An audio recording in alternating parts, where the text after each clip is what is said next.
I hope you all are fine. Circles की इस video में हम डिस्कस करेंगे some important theorems related with angle subtended by an arc of a circle. So its first theorem states that the angle subtended by an arc of a circle on the center is equal to the double of the angle subtended by it at any point on remaining part of the circle. Means here we have to prove that the angle POQ is equal to twice of angle PAQ. तो इसके लिए सबसे पहले हम एक construction करेंगे कि A को सेंटर O से ज्वाइन करेंगे और फिर इसको एक्सटेंड करेंगे अप टू B. अब हम देखेंगे कि इन ट्राइंगल OAQ में angle OAQ plus angle OQA will be equal to angle BOQ, क्योंकि एक ट्राइंगल के इंटीरियर अपोजिट एंगल्स का सम एक्सटीरियर एंगल के इक्वल होता है. अब ये जो दो इंटीरियर एंगल्स हैं हमारी, ये भी हमारी सेम होंगे क्योंकि हमारी साइड OA OQ के इक्वल होगी, that is radius of circle. तो हमारा angle OAQ will be equal to angle OQA. तो यहाँ पर जब हम सब्सटीट्यूट करेंगे तो ये हमें मिल जाएगा angle BOQ is equal to 2 times of angle OAQ. Similarly in triangle OPA में हम देखेंगे कि angle BOP will be equal to 2 times of angle OAP. ये हमें मिल जाएगा. हम इन दोनों इक्वेशंस को ऐड कर देंगे. BOQ plus BOP is equal to 2 times of OAQ plus OAP. ये हमारा एंगल BOQ और BOP मिलकर हमारा POQ बन गया और PO PAO और OAQ ये हमारा ऐड होकर PAQ मिल गया.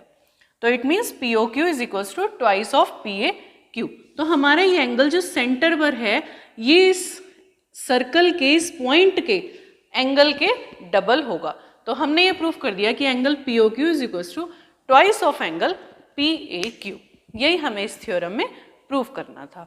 नाउ अगर हमें इसी तरह से कोड PQ एक सेमी सर्कल दिया हुआ हो, ये हमारी जो आर्क PQ है ये एक सेमी सर्कल दिया हो, या आर्क PQ हमारी माइनर आर्क में हो, तो इसी तरह से हम इनको भी प्रूफ कर सकते हैं कि ये वाला एंगल हमारा इस एंगल के डबल होगा, ये वाला एंगल हमारा इस एंगल के डबल होगा. बिल्कुल इसी तरह से हम इनको भी प्रूफ कर सकते हैं. Now next theorem states that angles in the same segment of a circle are equal. Means here we have to prove that the angle PAQ is equals to PCQ. तो इसके लिए भी हम एक कंस्ट्रक्शन करेंगे. हम ज्वाइन करेंगे P को O से और O को Q से. तो अभी हमने लास्ट थ्योरम में ये पढ़ा था कि ये जो एंगल है ये हमारा डबल होगा इस एंगल का. Means POQ will be equal to 2 times of PAQ. Similarly POQ will be twice of angle PCQ. तो इन दोनों से फर्स्ट और सेकेंड इक्वेशन से हम ये कह सकते हैं कि 2 times PAQ is equal to 2 times PCQ. 2 से 2 कैंसिल होगा तो हमें ये मिल गया कि PAQ is equal to angle PCQ. तो इससे हम ये कह सकते हैं कि angle in the same segment of a circle by same कोड are always equal. Theorem 10.10 states that if a line segment joining 2 points subtends equal angles at the 2 other points lying on the same side of the line containing the line segment, the 4 points lie on a circle. Means they are concyclic. इसमें हमें ये given है कि हमारे पास 4 points हैं और जो line segment है जो इन 2 पॉइंट्स को ज्वाइन कर रहा है ये इक्वल एंगल सबटेंड कर रहा है on other points lying on the same side. Means angle ACD will be equal to angle ABD. तो इसके अब हमें ये प्रूफ करना है कि ये चारों पॉइंट्स एक सर्कल पर लाई करेंगे. मीन्स ये कॉन्साइक्लिक होंगे. तो इसके लिए हम एक कंस्ट्रक्शन करेंगे, एक सर्कल बनाएंगे और उसमें 3 नॉन कोलिनियर पॉइंट्स लेंगे A, C और D. अब इन तीनों पॉइंट से हम एक सर्कल ड्रॉ करेंगे C1 और ये जो B है ये इस सर्कल पर नहीं है. हमने ये एज्यूम कर लिया कि B इस सर्कल पर नहीं है. तो अब हम करेंगे कि ये जो डी बी है ये इस सर्कल को बी डैश पर कोइंसाइड कर रही है। तो अब लास्ट थ्योरम से हमें ये पता है कि angle in the same segment are equal, means angle A C D will be equal to angle A B D. और हमें ये गिवन है कि angle A C D will be equal to angle A B D, और angles in the same segment are equal, means angle A C D will be equal to angle A B dash D. ये क्योंकि same segment में है और हमें ये given है कि ये वाला एंगल इस एंगल के इक्वल है। तो अब हमें इससे ये फर्स्ट और सेकंड इक्वेशन मिल गई। It means angle A B dash D is equals to angle A B D, क्योंकि ये वाला एंगल भी इसके इक्वल है और ये एंगल भी इसके इक्वल है, तो इससे हमें मिल गया कि ये एंगल इसके इक्वल है। अब हम देखेंगे in triangle A B dash B में कि angle B A B dash means B A B dash plus angle A B D, ये और ये एंगल का सम हमारा इस एंगल के इक्वल होगा, angle A B dash D के।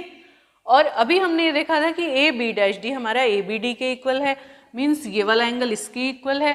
तो इससे हमें ये मिल गया कि angle B A B dash will be equal to 0। It means ये वाला एंगल जब हमारा 0 हो जाएगा तो ये दोनों लाइन कॉइंसाइड करेंगी, मीन्स बी बी डैश के साथ कॉइंसाइड करेगा। तो हम ये कह सकते हैं कि ये जो पॉइंट बी है ये भी हमारा सर्कल पर ही लाई करेगा और ये चारों पॉइंट्स हमारे सर्कल पर लाई करेंगे। It means they are concyclic. Before starting next theorem, I must tell you what is mean by a cyclic quadrilateral. A cyclic quadrilateral is one in which all the four vertices lie on a circle. Means एक ऐसा quadrilateral जिसके चारों vertices एक circle पर lie करेंगे उसको हम cyclic quadrilateral कहेंगे. Its theorem states that the sum of either pair of opposite angles of a cyclic quadrilateral is equal to 180 degree. Means the sum of A and C or B and D will be equal to 180 degree. तो हमें यहाँ ये proof करना है that the sum of angle A plus angle C is equals to 180 degree. तो इसके लिए first of all हम एक कंस्ट्रक्शन करेंगे, A को C से ज्वाइन करेंगे और B को D से ज्वाइन करेंगे। ये हमारा सेंटर हो गया O। अब हमें लास्ट थ्योरम से ये पता है कि angle 1 will be equal to angle 2 because angles in the same segment of a circle are equal, and similarly angle 3 will be equal to angle 4. Same reason, angle on the same segment of a circle are equal. Now ये हमारी equation number 1 हो गई, ये equation number 2। इन equation को add करने पर हमें मिलेगा angle 1 plus angle 3 is equals to angle 2 plus angle 4। अब क्योंकि एंगल 1 प्लस एंगल 3 हमारा एंगल A हो गया, तो इससे हमें मिल गया कि angle A is equals to angle 2 plus angle 4। ये हमारी इक्वेशन नंबर 3 हो गई। अब इन ट्राइंगल BCD में angle 2 plus angle 4 plus angle C हमारा 180 डिग्री होगा by angle sum property of a triangle. और अभी हमने इक्वेशन 3 में देखा था कि एंगल 2 प्लस एंगल 4 हमारा इक्वल टू एंगल A हो जाएगा। तो इससे हमें ये मिल गया कि angle A plus angle C is equals to 180 degree. Similarly, we can prove that angle B plus angle D is equals to 180 degree. So here we have proved that the sum of either pair of opposite angles of a cyclic quadrilateral is equal to 180 degree. Last theorem of this chapter states that if the sum of a pair of opposite angles of a quadrilateral is 180 degree, then the quadrilateral is cyclic. अभी मैंने आपको बताया कि cyclic quadrilateral means all the four vertices of quadrilateral should lie on a circle.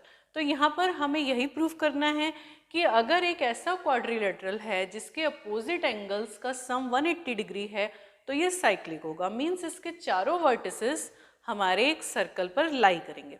तो इसके लिए हम एक 3 नॉन कॉलिनियर पॉइंट्स जो कि हैं A, C और D से एक सर्कल ड्रॉ करेंगे और हम ये एज्यूम करेंगे कि जो ये पॉइंट B है ये इस सर्कल पर लाई नहीं कर रहा है। अब ये जो हमारी लाइन है BC ये हमारी सर्कल को B डैश पर कोइंसाइड कर रही है और हमें ये मिल गया कि A B dash C D एक साइक्लिक क्वाड्रिलेटरल है, क्योंकि ये चारों पॉइंट्स हमारे सर्कल पर लाई कर रहे हैं। तो इसके according A B dash C plus A D C will be equal to 180 degree, क्योंकि एक साइक्लिक क्वाड्रिलेटरल के अपोजिट पेयर्स का सम 180 होता है। ये भी हमने लास्ट थ्योरम में प्रूफ किया था। तो अब हमें ये गिवन है कि ए बी सी और ए डी सी का सम 180 है। ये हमें गिवन है कि opposite angles of a quadrilateral is 180 degree. तो इन दोनों इक्वेशंस से हमें ये मिल गया कि A B dash C will be equal to A B C. ये एंगल हमारा इस एंगल के इक्वल आ जाएगा।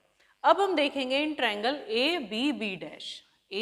बी डैश में बाय एक्सटीरियर एंगल प्रॉपर्टी से ए बी डैश सी हमारा इक्वल होगा A B C plus B A B dash के। बाय एक्सटीरियर सम प्रॉपर्टी ये हमारा एंगल इस एंगल और इस एंगल के सम के इक्वल होगा। पर अभी हमने देखा था कि ए बी डैश सी हमारा ए बी सी के इक्वल है, मीन्स ए बी डैश सी हमारा ए बी सी के इक्वल है, तो ये एंगल हमारा 0 हो जाएगा, means B dash A B will be equal to 0। तो इससे हमें ये मिल जाएगा कि ये दोनों लाइन हमारी सेम हैं, क्योंकि ये एंगल 0 हो रहा है, तो it means B coincide with B dash. तो ये जो चारों हमारे पॉइंट्स हैं ये इसी सर्कल पर लाई करेंगे, it means it will be a cyclic quadrilateral. तो इस वीडियो में हमने डिस्कस करी important theorems of circles. Next video में हम डिस्कस करेंगे last exercise of circles chapter. Till then bye bye, take care, thanks for watching.